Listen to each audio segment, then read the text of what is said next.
Greetings, my beloved Marines. FiOth here, and who would have thought we're making a Fireteam Elite video today? Why am I making this? About a month ago, and I believe it was the 15th of September, we got an update from Cold Iron. The update stated, we changed leadership, we got this and that guy on the team, now we're gonna restructure to an extent, and we're gonna fix the game and future-proof it. Since then, there hasn't been a day where I didn't get a message asking what I know about Fireteam Elite's future. And with this video, I'll try to answer all of you, as well as create an initiative for productive discussion, let's say. So Fireteam Elite, as you probably know if you've been following this channel, and thank you if you've been doing that, has been one of the cornerstones of the community amassed here. Most of the people that are active on a day-to-day basis here on this channel came here because of Fireteam Elite. The rest of the, let's say, 15,000 people came from other games, but those people are not very socially active. So with those news came expectations. What can happen? And yes, I had about 50 messages with the thoughts of people thinking that we're gonna get, I don't know, the Shivering Isles expansion from Oblivion on Fireteam Elite when the update launches, which is not gonna happen. Don't be insane. But what we can hope for is quality of life improvements and the overall polish of the game. What do I think is gonna happen? I think there will be some implementation of customization for alpha and beta.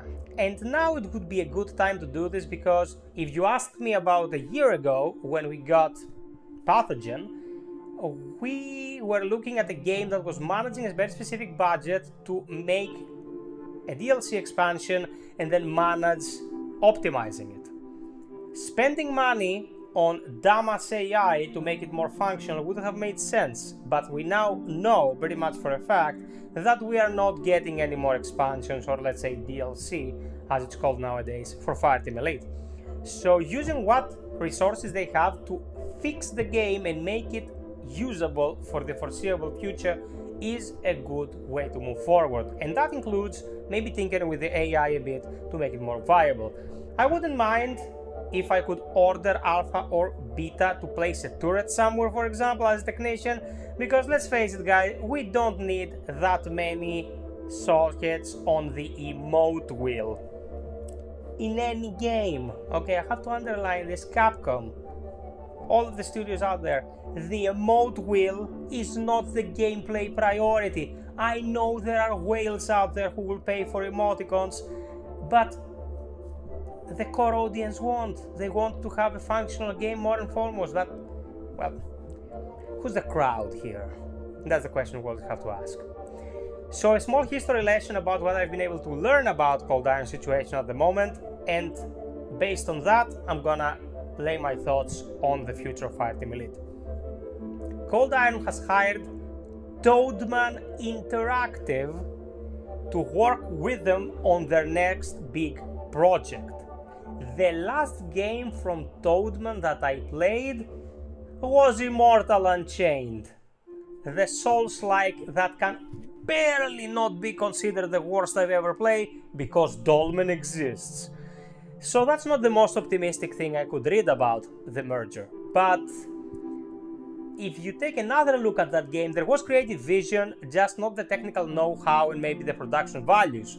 So if you take the vision and place it in the project, and then you have the money pouring in because Aliens is a huge franchise, maybe we're looking at a potential and worthwhile sequel for Fireteam Elite.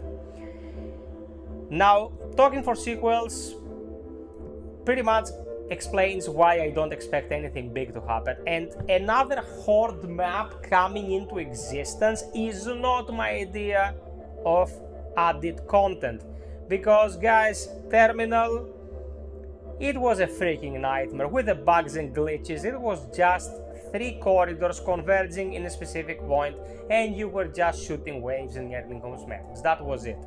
I don't know if gathering all the money from all those Horde BS modes and have them poured in the design of a mission, just one mission, a 20 minutes long mission, we could have gotten that. 16 instead of 15 missions and no hordes, I take that, because most of those alternative modes have been shit. But you know my love for the core game and my negativity towards the game lately, let's say for the last year, is because they created an expansion, barely patched it, the game was in an awful state and still is to this day, then they ported to the Switch, left it like that without patching or optimizations, and since then it's been radio silence, with the exception of last month's update. So if there is a new studio lead who's willing to communicate with us and let us know what they're planning, maybe there is hope in the horizon for said improvements. Now what I want to see is, I want the bugs ironed out. I don't want warriors disappearing out of thin air and reappearing 10 seconds later when my overclock is done. I don't want enemies stuck in walls. I don't want enemies falling through the floor. I don't want enemies stuck in spawn points. And if that means they take care of all the cheese, just take the cheese away and make the product as future viable as possible. Now I know certain people have been unable or didn't want to play with other people. First case, I'm very sorry about that, man. I know that internet infrastructure is not always the same. Second, get out of your caves. I know social anxiety is a thing. I know it is. If you don't push boundaries, you're not gonna get better, guys. Play with other people. These are social games. More power to you. But this game benefits from playing with friends. That's hands down the truth about projects like this. If you're unable to do that though, yeah, you should have an alternative. And there are certain things that could have been done or should be done in order to make this a viable proposition. Those AI bots could have like 5,000 HP. They're stupid bots, they're never gonna perform like the player. So they could be more resilient. Or they could be invulnerable, but only able to raise you as many times as the raise capabilities of its difficulty settings are. 1 on insane, 2 extreme, 3 for intense, and 4 for normal. Sounds good? Pretty good. Then you could give them specific roles or order them to do specific things. All that would be swell. And in this day and age, there are games with pretty decent AI that can help you. I guarantee that because I played a ton of them. Now, when it comes to quality of life, they said they're gonna tinker with the netcode. I didn't really have such a big issue with the netcode in this game. I have been hosting streams of the game for a pretty long time, and I never had such an issue. Must have run into like 10 disconnects across all my streams ever, and that wasn't disconnects that I experienced. It was someone playing from far away on a different ecosystem. Yeah, out of 10 missions we would get 1 disconnect, but there were crashes. And even worse than that, specific combos of classes would tank the frame rate. The dock specifically, I think, is the calculation of how much juice you're carrying in the healing node that goes haywire on your CPU. I don't know why, but that should be addressed. All in all, the game should be polished to an extent that no batshit stuff keeps happening. No disappearing enemies, no tanking frame rate when people opt to use specific classes. Should work as intended, no matter what you choose to play, man. Because if something is in the game, if it's available in the game, if it's not a cheese, if it's not a hack, it should work as intended. I love this game to bits. I want this to be pristinely clear because it helped me, and it still is. I get thousands of views every week from my Fireteam Elite builds. Do you think I don't want Fireteam Elite to thrive or get a sequel? If Fireteam Elite gets a live service game, I'm set. Because if the algorithm could get me married to a game, I would be looking at my best man here, placing rings on both mine and Cold Iron's fingers. So I want the game to succeed. Right now, there was a breach in public trust when it comes to cold iron. Many people, the apologists aside, but those are hopeless, believe that cold iron just released a product, mixed and matched it with patches and left it to rot, and that will hurt their future endeavors. But if they take that product and improve it, at least when it comes to its functionality and working as intended, that will restore public trust, because we are all Xeno junkies, man. We want to play aliens games. And there are not many good ones. By the way, last night I finished another playthrough of Alien Isolation. Go watch that. I am conservatively hopeful about this restructuring. I will say it again, I think there was a dumbass executive in Cold Iron who thought their shit smelled better than ours, who didn't want to communicate with anyone because they were high and mighty, and because of that lack of communication with the community, said community died. Because they could do a shitload of promotions for this game, man. There were like 10 channels left by the time Pathogen released. We were really working on the game when it came to content. We were covering every little patch they were making.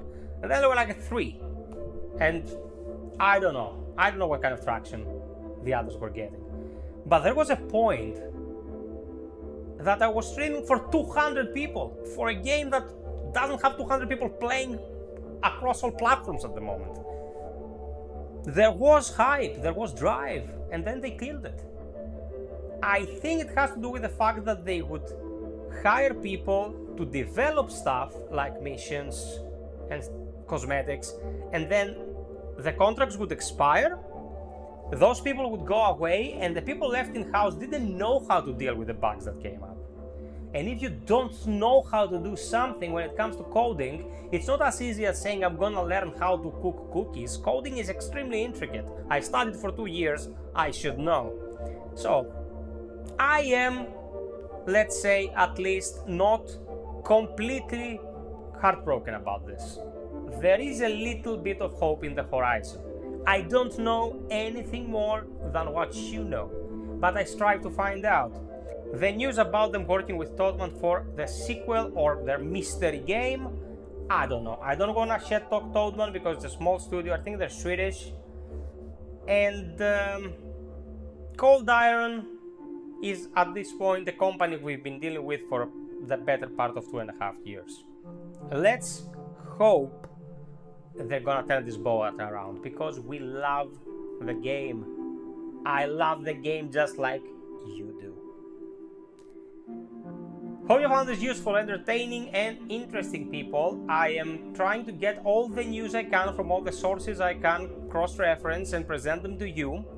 Now, a call to action. If you've been enjoying the content here, if you find value in what I do, a thing that takes 1,000 hours to pull together every time, please consider supporting it financially via Patreon, buy me a coffee, or get a membership. Because contrary to public belief, we are not millionaires, and making this content for you takes a lot of time and effort. So, thank you for being with me. I hope I catch you on the streams. Sub, like, and hit the bell. And until next time, be well, stay frosty, and always strive for perfection. Cheers.